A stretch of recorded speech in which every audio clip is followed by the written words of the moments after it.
அப்புறம் கள்ளக்குறிச்சியில் விஷச்சாராயம் அருந்தி கிட்டத்தட்ட 150க்கும் மேற்பட்டோர் அனுமதிக்கப்பட்டனர். அதுல பாத்தீங்கன்னா கள்ளக்குறிச்சி, சேலம், முண்டியம்பாக்கம் மற்றும் புதுச்சேரி ஜிப்மர் மருத்துவமனையில் வந்து சிகிச்சைக்காக சேர்க்கப்பட்டனர். புதுச்சேரி ஜிப்மர் மருத்துவமனையில் 20 பேர் சேர்க்கப்பட்டனர்.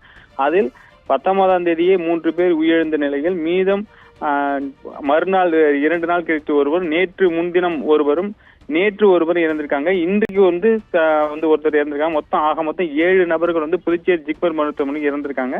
இதுல வந்து பாத்தீங்கன்னா 6 பேர் வந்து சிகிச்சை முடிந்து வீடு திரும்பியிருக்காங்க.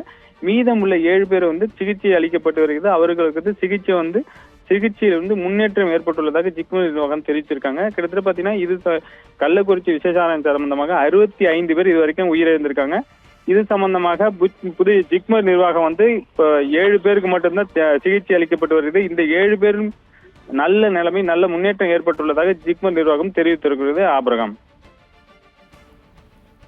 தகவலுக்கு நன்றி ஜெயக்குமார்.